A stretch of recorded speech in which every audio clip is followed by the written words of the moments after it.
guys, welcome back to another Tracks Tuesday. This is episode number 2, and today we're going to go through building some tracks out together, but also just want to talk about today this idea of character in relation to competency. Why does character matter? We're in such an age where the temptation is to want to overperform or to do it for the purpose of glorifying ourselves, but I just want to talk today as we build out our tracks together for this Sunday.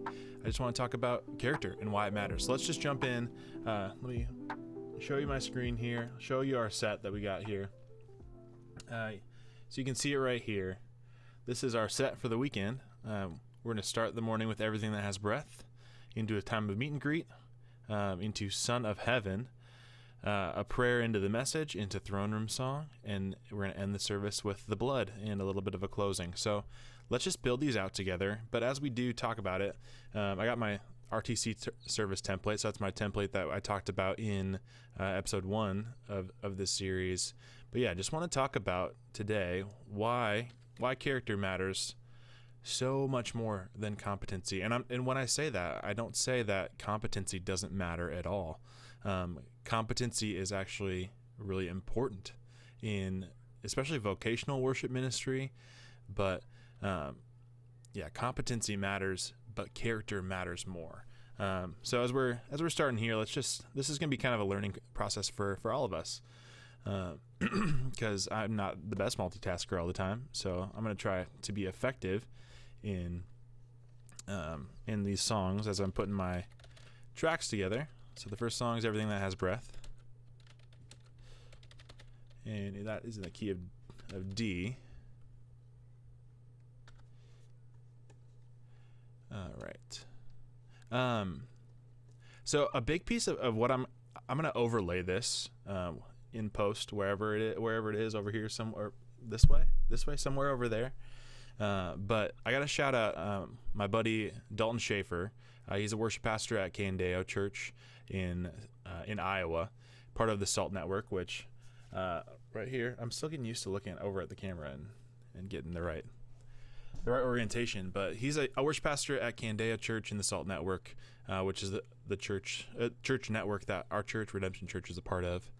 And he has equipped me in a lot of ways. He's invested time in us and some of the worship leaders in our network, which is a huge gift. But also, he's got this worship intensive that I've taken students through. But one of my favorite parts of this whole intensive is this quadrant called the character versus competency quadrant. So I'll overlay it somewhere on screen here, maybe over here somewhere. But you can imagine this axis was, you don't even need to imagine it, it's right there. But how does high and low competency relate to high and low character? So as we're building out here, I need to check what the tempo is of Everything That Has Breath. We're at 71. We're in 4/4, so we're good. Just got to change this up here. I'm going to take the key off. 71 BPM. And I'm going to grab my song session, which is not plugged in right now, and will be in just a second. So the question when you look at this quadrant is, how does character actually relate to competency? Like, what does that mean if someone's high character, low competency? What does that mean for a ministry? What if they're low character, high competency? What does that mean? Like, I think those are all really good questions that we should be assessing, that we should be checking in on it. Like, as ourselves, as we're leading worship, we should check in on those things. But especially when we're thinking about platforming volunteers, we're raising up worship leaders. When those things are happening, we should definitely think about the relationship between character and competency, because just to be frank, there's a lot of churches out there that have working for key of D, that have worship leaders that honestly are just like really low character humans, and that can be really challenging because so many churches, as they grow, their standard of excellence wants to grow with it, and that's not inherently a bad thing. But when you're seeking excellence, and when we're seeking excellence over having people that can actually pastor people, it becomes really, really dangerous. So again, I'm turning this red and dropping this in here. And I'm going to drop the rest of my song in here. Just a reminder. Sorry, I'm just going to be going back and forth here. This is kind of just going to be a conversation as I'm building out my tracks here. I kind of showed you guys before how I build them out more specifically. But this is going to be more of a, I guess I don't even need to cut it. But I'm going to group all these tracks together. Command G, groups tracks together. This is everything that has breath. Everything that has breath.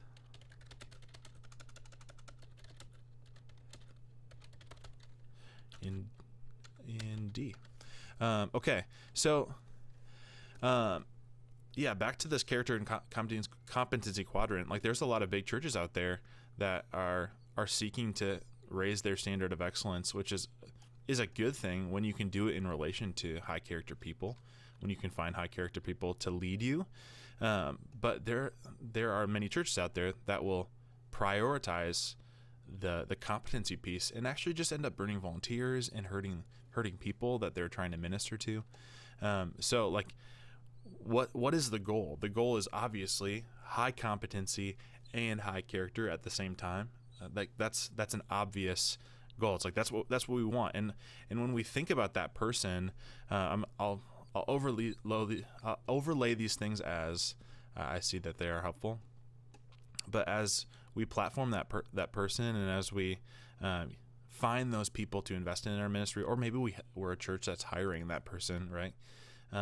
Those people they're unlimited in the way that God can use them. Obviously, I don't mean that in the sense of like they're Superman, but when high gifting is also met with high character, it's easy to give them more and more and more, because you just trust that they are spending time with Jesus, that they're that they are like really doing the things that they're shepherding people and asking them to do. It really feels like an invitation, and that's a big thing for me. Is just like, it's not a hey, go there. Like when you're shepherding people, or when you're like leading people in worship, it's not, hey, go there because that looks awesome. It's more of an invitation, like, come and follow me to a place that I've already been. And when you can trust that someone's been there, and you can trust that people are actually serious about relationship with Jesus and walking with him, it becomes really easy to give them a platform, and they become really unlimited in the ways that God can use them. So that's that high character and high competency. That's obviously the goal, right? But there are ways that we all fall short of those things, and we'll touch on those in just a second. So right now, transitioning back to tracks here, I'm wanting to go into a time of meet and greet. So it's a minute and 15 seconds or so. So I'll just duplicate this track. So I'm gonna cut Command E. It cuts a track, by the way. I'm gonna duplicate this whole click track, and then I'm going to go back here. Is this an intro cue or a 1? Intro 2. So it's an intro. So I'm just gonna copy all this over to here, and then I'm just gonna play the end of the song, just so I can feel like I have a good sense of the timing of meet and greet. So let's just play through the double outro here. Tag.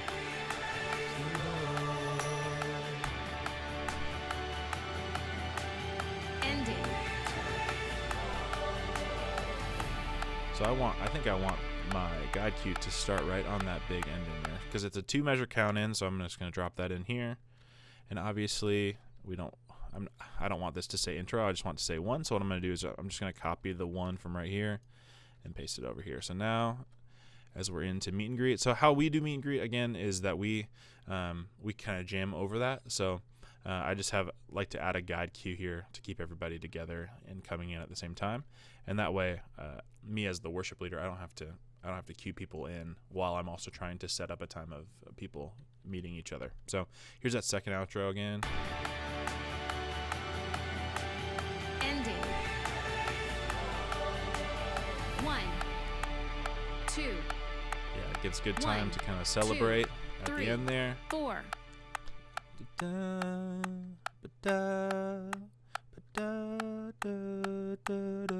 That's perfect. Okay, so that's our meet and greet. I'm going to put a locator here. Meet and greet. MNG. Okay, and then we're gonna start dropping the pads in here too. So we'll go back to the beginning of the song. We're in the key of D, so I'll just drop a pad in here.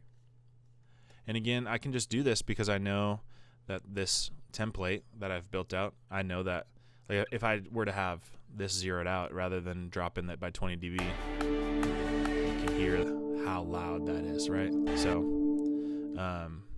oops, I want to redo that. Redo the drop clip there. Yeah, so, and I also know that I have on this channel, the pad channel as a whole, I have a reverb that I like. I know I like the dark hall with about 20 seconds of delay, and I turn up the reflect and diffuse, and I feel pretty good about that. So what that does is then if I do have this click soloed out, or the pad soloed out, excuse me, and I start going, and I kill it, it gives it a nice long tail. It doesn't feel like it's so abruptly cutting off. Anyway, so time of meet and greet there, and then where are we going next? We're going to Son of Heaven. So we're going to be in the key of G. The tempo is going to change, I believe, from 71 to 73, so not a huge change, but we got to make it. So I'll set I'm going to cut this pad here. I'll give it a little tail to fade out, but I'll let that tail kind of hang through the end of the click. We shouldn't need all of this click because it's 1 minute and 15 seconds, and this song is over 4. So we should have plenty of time, but I'll give it a little bit of an extra hang over the edge of the click, and then I'm going to give it a little bit of space here. I'll drop a new locator in. This is a post meet and greet. I actually don't think, let me see here. Yeah, we don't even need a pad here. We're just going to go right into the song, making that decision right now. And this is the thing with like doing tracks. It's like, do what makes the most sense in the context of your service, right? It's like, if I don't feel like I need 5 seconds of pad before I trigger the song, then I'm not going to give it that. So what I'm doing here, just a reminder, Command K will put you into key assignment mode. You can always also go up here to key, and anything that's orange here can be assigned to a key on your keyboard when you do that. So I'm just doing number 2 because it's my second song. And then I need to go to the main automation, the tempo of the song. I'm going to add a value here and go to 73, and then drag it in line with that song. So now we're in 73, still in 4/4, so that's great. Okay, so as I'm dropping stuff in here for Son of Heaven, let me talk about the high character person. I should say before we get into the high character, low competency person, there is the quadrant of low character, low competency, and I'm not even going to talk about that one. I'm not even going to give that one time, just because that person is just like probably not going to be either on your team or in your church. And that doesn't mean that we don't have a heart for people like that. That doesn't mean that at all. But which one am I looking at here? This one here. But just because that person might not be in our church doesn't mean we aren't missional, but it's probably not going to be a person that you're thinking of with regard to your worship team. So that's kind of why I'm gonna skip that one. And again, I'm gonna press 1. It dropped it below. No big deal. I'm going to cut these, delete these channels, and go number 2 here. Again, I run my markers click and guide. Which if you want to know how I do the markers thing for my song sessions, let me know. I can make a video on that as we introduce a new song that I'm making a new song session for. I'm happy to do that as well. But I run these all in the same channel just because then when I'm running the service, I can just live up at the top here and I can see I'm color coded by track, and like I use that Roy G. Biv system. So my first song is red, my second song is orange, my third song will be yellow, and my fourth song will be green. And there's just 4 songs this morning, so that'll be the extent of it. But I run these in the same channel, so I can see them for one, and it makes patching easier once I'm plugged in. We use Dante. We route things through Dante, so it makes things easier that way too. Let me drop in these, and as I do that, let's talk low competency, high character. So these are the people that honestly, as a worship leader, you want to invest in. You want to invest in these people, because if there is possibility for them to grow, man, you can easily move this person. Like if, say they just are early on in their guitar playing as a worship leader, or they don't have great vocal technique, but the bones are there, like that if you invest in them, they could improve pretty drastically. So Son of Heaven and G. Make that orange. Did it work? Okay, there we go. But if you invest in them, you can move them from the high character, low competency, and the more time they get, if the skills are there, they just haven't been refined, then you can easily move them to the place we want to be. And if it is like they're really just low competency, and like say they just have a bad voice and they can't play an instrument, that's challenging for sure. That doesn't mean we don't invest in them. I think it all depends on the state of your church. Like where are you at? Where as a church, what does that look like for you guys? Is kind of the question. But over time, like they might be someone that is, as your standard of excellence grows in a church service or in a church worship culture, like they might be someone that maybe you have conversations with of how can you best serve. And as I say that, like when someone's high character and high competency being unlimited, this low competency, high character, that person is fairly limited. That's how I describe that person. But these are the people that you really want to invest in their musicality if there's room to grow in that, because you can move that person to be unlimited in the future. But as they sit, they're nice to have, not super effective, and that's okay. But we should be aware of that as worship leaders, because sometimes people that are under that kind of leadership, if they're having lots of opportunities to lead, people can be frustrated. There's a lot of sin in the human heart that can leave people frustrated. And as the ministry grows, if this person's in a position of leadership, they can become a limiting factor of the ministry itself and that standard of excellence. And again, like standard of excellence is a great thing to talk about. It's a great thing to be aware of. But we don't want to pursue excellence at the downfall of character, I should say. Okay, so these aren't lining up here as I'm looking, kind of make another transition back to there. I just want to make sure that we're at the end of the song where we want to be. So let me be in this chorus here. I'm going to do it right from the tag cue. Tag.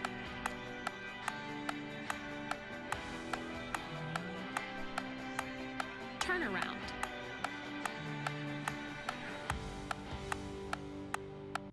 Yeah, so that's ending more quickly than I want. So I'm going to expand this down here, and then we're going to just go manually and kind of fade things out.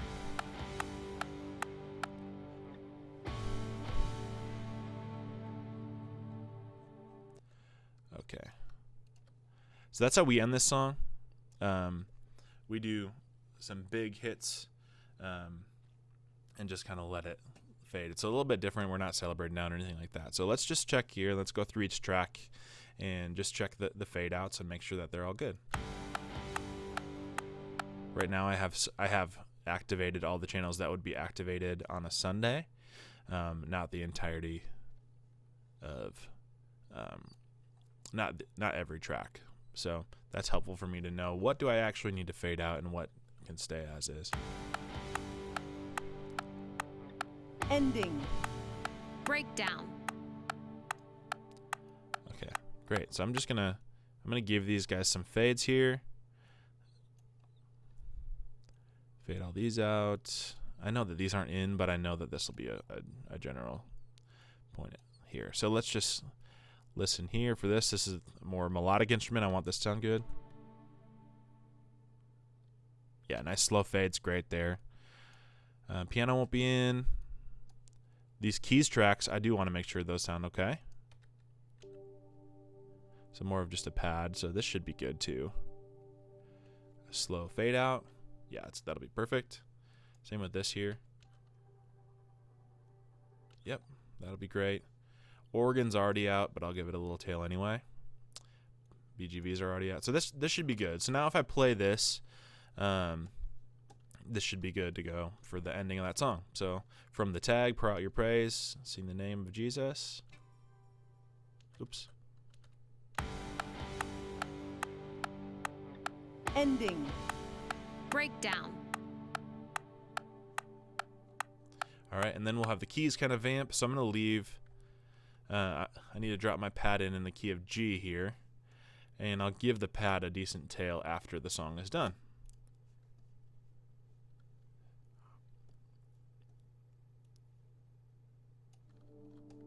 Okay.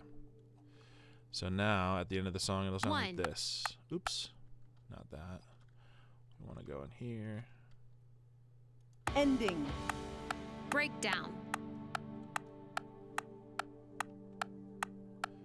Okay, we'll just give it that tail. Probably don't need this much, so I'm just going to cut it around here. Give it a little tail as well. Maybe not that long. That's 4 measures. We'll do that. Okay, so now we're in good shape. First half of the service, we're through everything that has breath. Meet and greet, Son of Heaven. There'll be a prayer here. That's just what's going on. That's why I'm leaving this tail of pad. One of our vocalists, Curtis, is going to pray there, and then our pastor, Drew, is up for a message. And then I'll throw in a post-message pad normally. So I'll label this post-message, and I'm always going to... Oops. I didn't hit enter. So post-message... Did I spell that right? Something tells me I didn't. Oh, nailed it. Crushed it. Okay, and then I'm also going to I map this to the letter P. And by the way, you can do uppercase and lowercase letters. Those will be different. Those will be different key assignments. I rarely will do it uppercase because if I'm going to need this during a service, I just like want to limit any factors of this could go wrong. And one of those factors for me is like if I don't hit the shift key long enough or whatever in the moment, I don't want to rely on that. So I'm going to do all lowercase letters most of the time. Let's look at this next song. Before we get into high competency and low character. So we're in Throne Room song. This is a new song for Sunday, but I have a song session for it because when I led Salt Company, our college ministry, this is a song that I introduced then. So we want to make sure that we're in 6/8 because this song is in 6/8, so we'll insert a time signature change. We want to make sure that we are at 78 BPM, like that. And we'll drag it in a line. So now what I'll do here, I usually don't throw a click in on the post message side of things because I'll just start this pad as people are kind of getting on stage and loading after a message. So I just want to not be limited by click or not be bound by it. I want to give our keys player plenty of time to settle in. And oftentimes, like it's really easy within multi-tracks, within their stock click especially, to not be able to super clearly tell in the context of a service what's the accent, like what's the 1 count, or if you're in 6/8, what's the 1 and the 4, and what are the 2, 3, and the 5, 6. So it's just helpful for me to not have to worry about that and to let our keys player just kind of vamp. If there's a volunteer that maybe needs a little bit more structure, that's great too. I can always add a click, but generally I lean away from doing that. It's not wrong to do that by any means, but that's generally what I'll do. So then I'm going to add a locator here for a Throne Room song in G. Oops. In G, and I'm going to assign this to number 3 because it's my 3rd song of the set. And then we're gonna go find that song session. So this is what's nice about, also just a side note, and what's nice about having song sessions for each of your arrangements is that I can see here, like I can see all my arrangements. Like I have, 1, 2, 3, 4, 5, 6, 7 arrangements of Son of Suffering, and like some are in multiple keys. Some are like a shortened version. Some are different arrangements. It's just nice to have those built out so that you can just drag them in and drop them. It's like you build it one time and go from there. It's then at your disposal. I will say use an external hard drive too. Like I could not fit all of these. I can pull it up here. My tracks drive here. if I look at the info on it,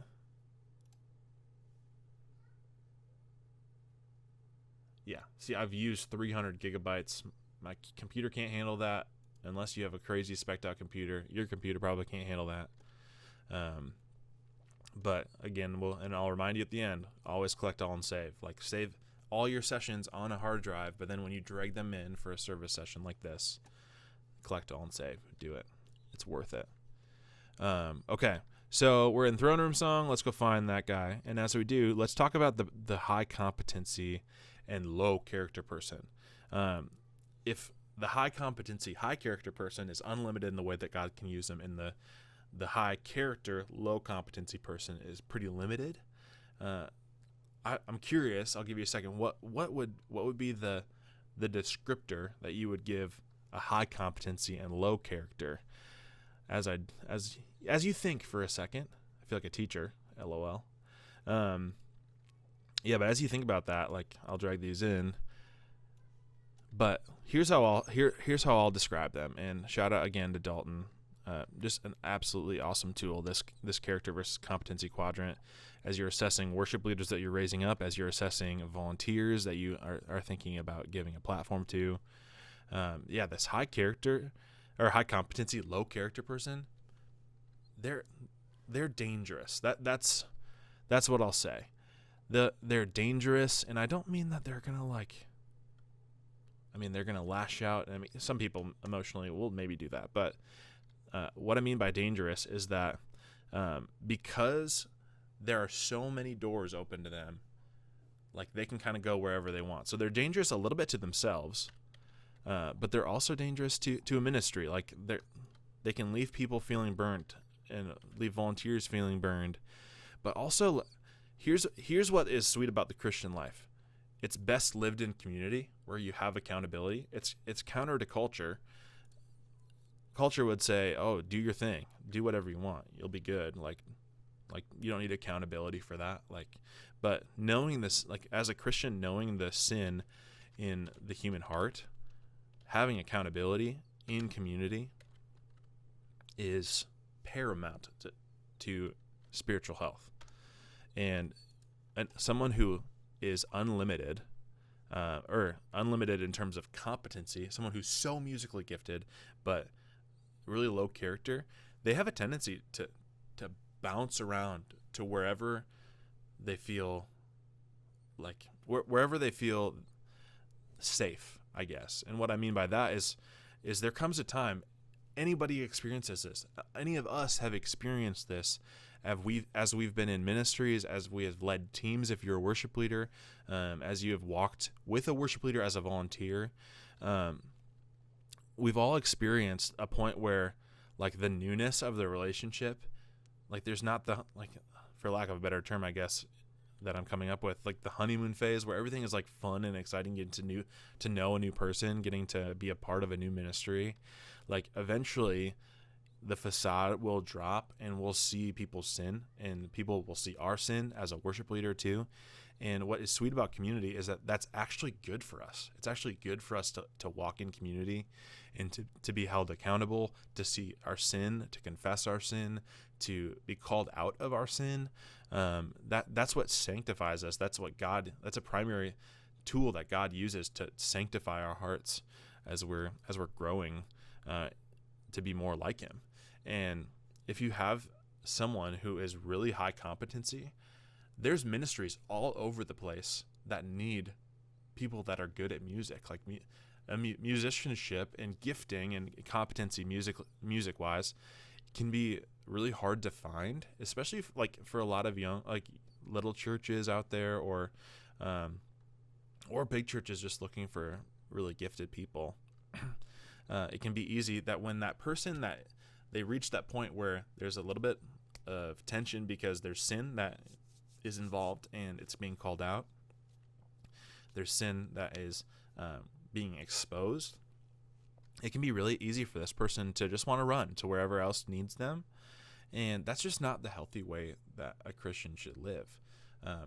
Like, we see it in the book of Acts. It's like they gather as the body, but they also gather in homes. Like, there's a scattered church in what makes that sweet is that there's more intimate relationship, and what comes with more intimate relationship is being known more fully and being more exposed to your sin. So this person, like when they're high competency, it's easy for them to just book it when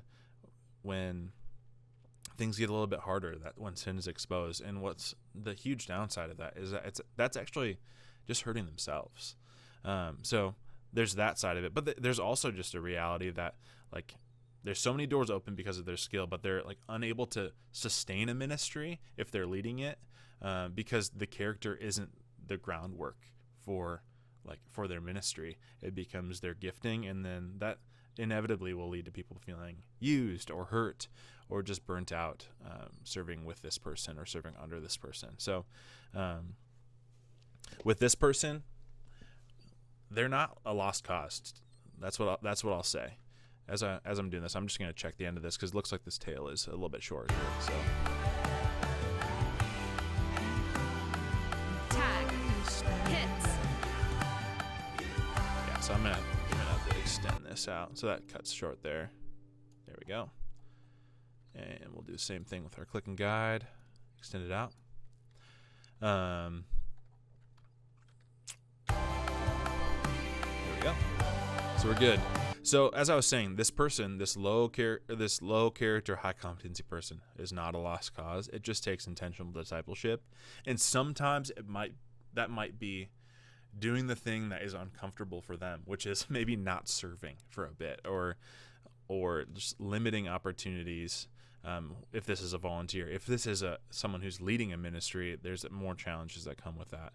But especially as you're identifying volunteers in your ministry, that this may be the case. Like, don't just be like, okay, their characters, it's not up to par, leave them be. That's not how we should treat them. We should see like there's sin in all of us, and what should be scary if we're a high character and high competency person is that we're one low character moment away from just inching into this quadrant, and like the only thing that separates us is character. So, and character can erode over time if you're not intentional about walking with Jesus.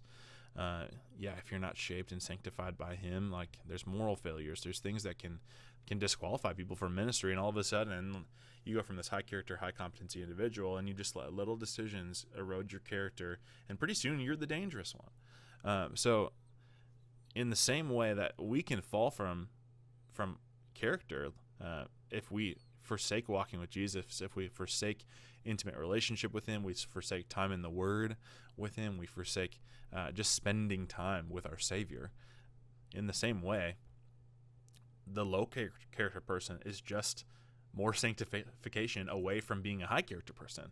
And we just need to identify those people, invest and disciple those people so that God can change their hearts. There's nothing that we can do to change people's hearts, but we can be a vessel that God uses to encourage people, to share the gospel with them, to remind them that the life, death, and resurrection of Jesus was enough for them too. It's enough for all of us. That's enough it covers all of sin.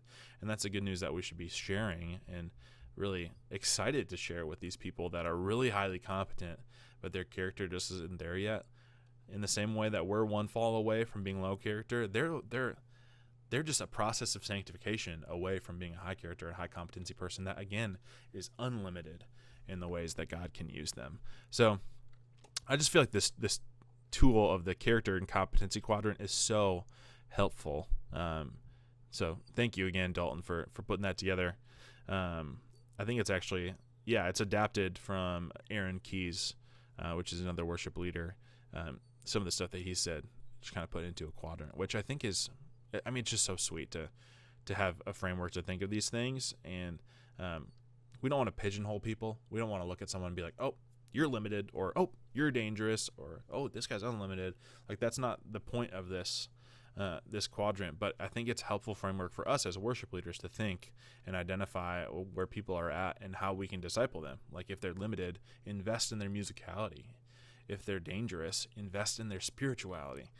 Invest in seeing them know and love Jesus more. Okay, so I'm just going to check the end here of this song. It should be good. The click runs out. There's still a tail of track left. and then we'll look at the transition from G to E for the into the blood. So we'll go here. Ending.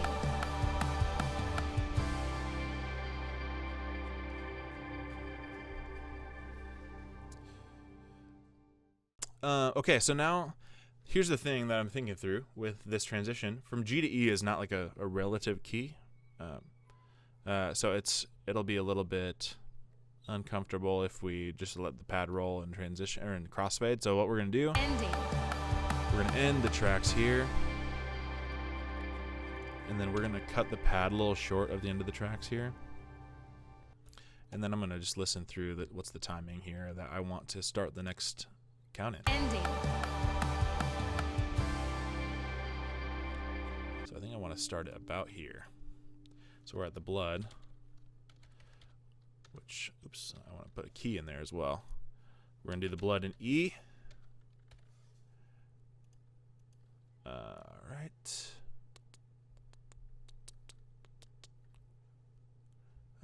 It's our fourth song, so I'm going to assign that to 4. I'm going to cut right here. I'm going to cut these tracks. That's another just helpful shortcut to know. Instead of going like, if I undo this, instead of being like, okay, I'll cut this track, and I'll cut this track, and I'll cut this track, you can just, these grid lines here, you can hit shift and hold, and you can see that there's a pulsing line here on all 3 of these tracks, and then it will cut them all at the same time. So I'll delete that. Let's see, the tempo of the blood is 74. Gosh, we're all just pretty close together tempo-wise today. We're going to make it 74. It's in 4/4, and remember we were in 6/8, so we got to make another time signature change there.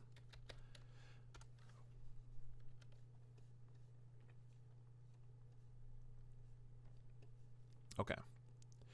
So our pad,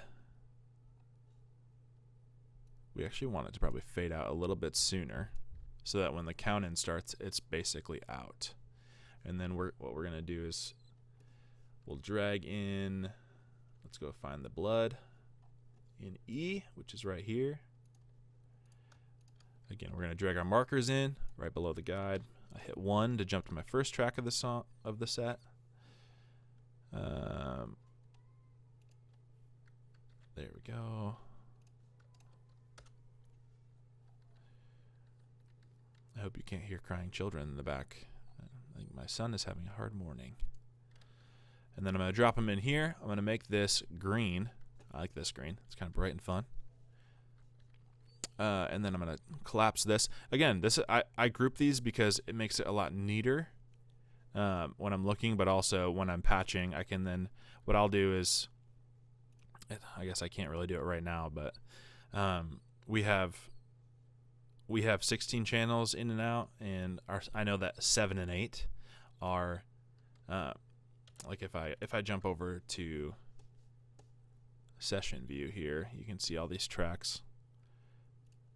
My main out here, I know that's 7 and 8, and I can just because majority of my tracks, the way that we route them in our system, a majority of them are going through the melodic channel. I have them separated out into percussion, so that's drums and percussion and effects and stuff like that. Lows, which is obviously bass and synth bass most of the time. Melodic, which is melodic, which is anything like keys wise, electric guitars, acoustic guitars, piano, anything more traditionally melodic in the sense of like you might find that instrument on stage aside from the bass and drums. But it's going to be carrying lead lines, it's going to be carrying melodic information that way. And then vocals, which is obviously your vocal tracks, so choir, your altos, whatever it's labeled as, BGVs, and then we route click and guide separate. So I know that most of my tracks are going to be going through that melodic channel.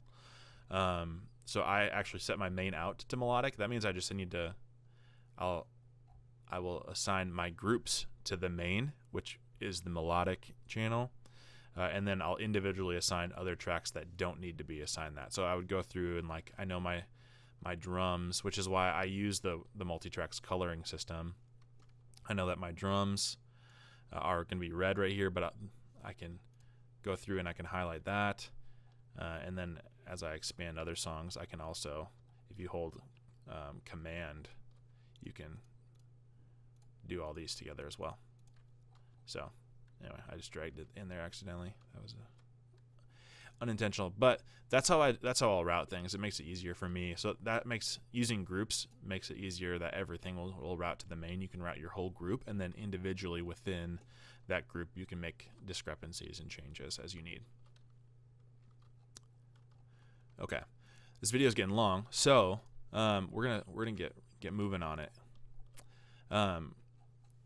Yeah, but to kind of wrap up this idea of character, I think a question could be like, well, how do I improve my character? If character's limiting, how do I invest in my character, right? And here's the thing. A high character Christian is a sanctified Christian, and everyone is sanctified their whole life while they're walking with Jesus. But it's obvious when someone's been walking with Jesus. Like, you can't fake holiness. You can to a certain extent, and then you'll crash and burn eventually. So being a high character Christian means you walk with Jesus. You are being refined of your sin. That you lead people with humility and with grace. So to invest in your character, invest in relationship with Jesus. That's the best way to do that. That's like the only way to truly be refined and sanctified as a Christian is to be with Jesus. Invest in relationship with Jesus. So this is the blood.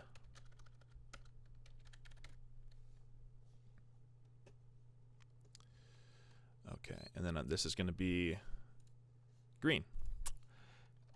I'll check this transition here. I'll add a pad in.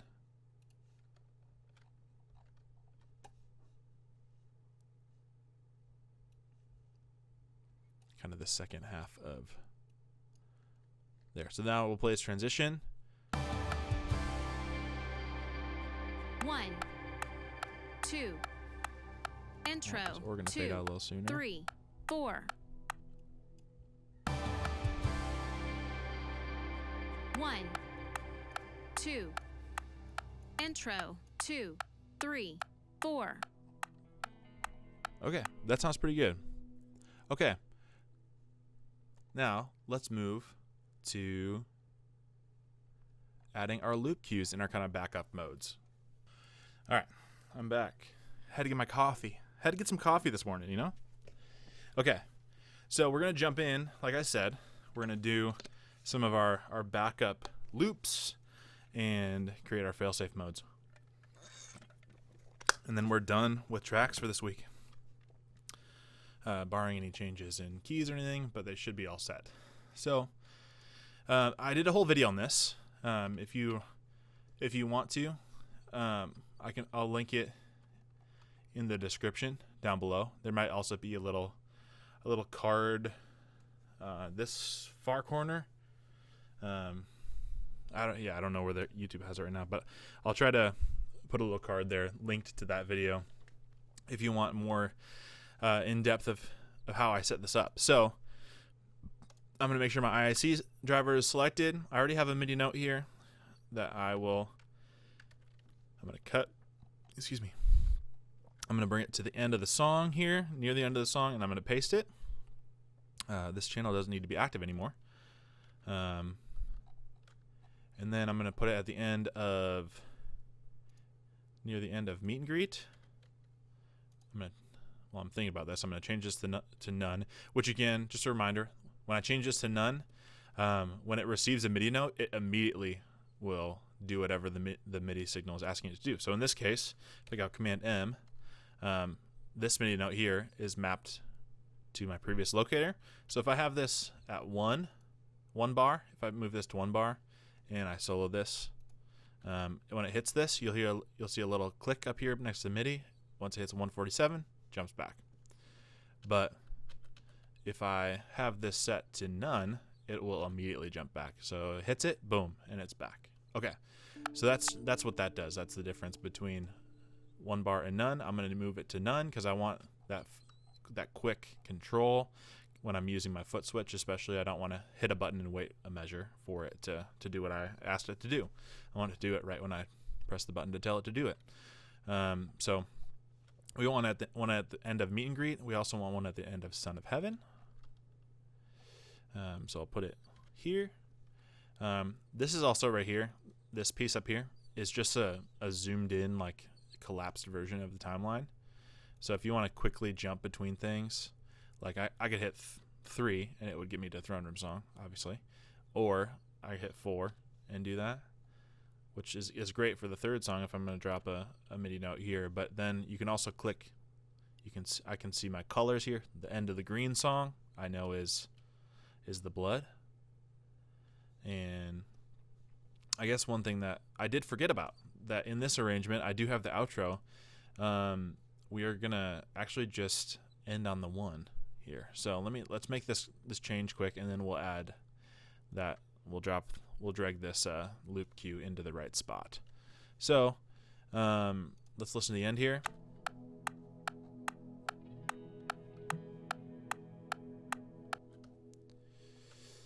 Let's go from instrumental actually.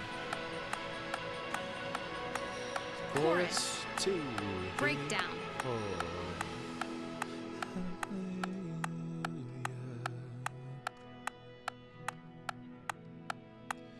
No, it was the blood.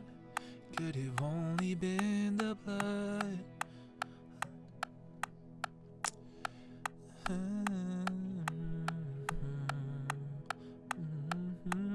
Outro.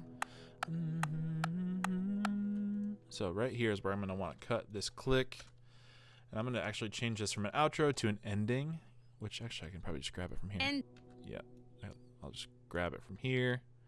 I'll paste that over. I'll cut this after there, and I'll just get rid of it. And then when I scroll down here, Ending.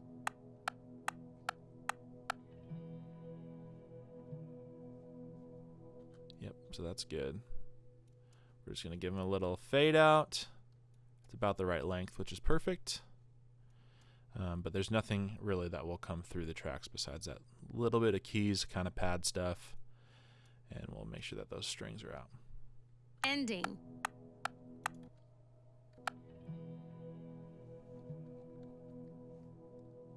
I hear a little bit of a thunk in the...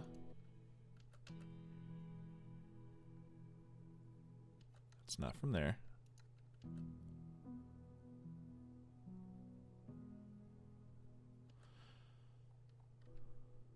Where is it from? That's where it's from. So I don't want that. Boom.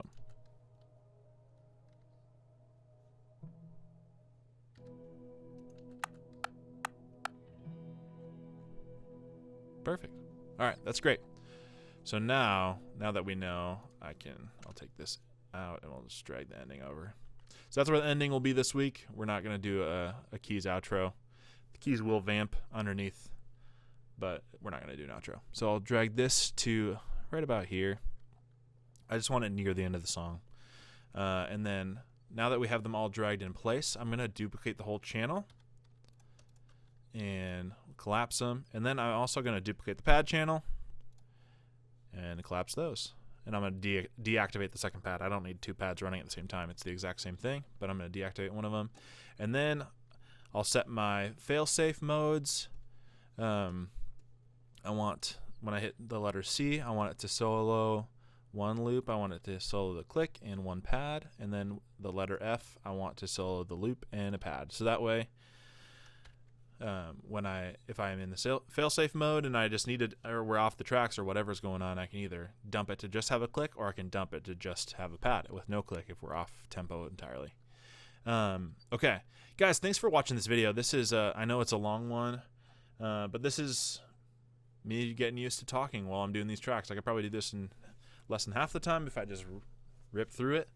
But I like talking. I like talking about this stuff.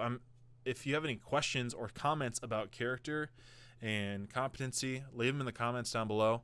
I would love to have some dialogue if people that are watching are interested in doing that. And then, yeah, if you like the video, leave a like on it.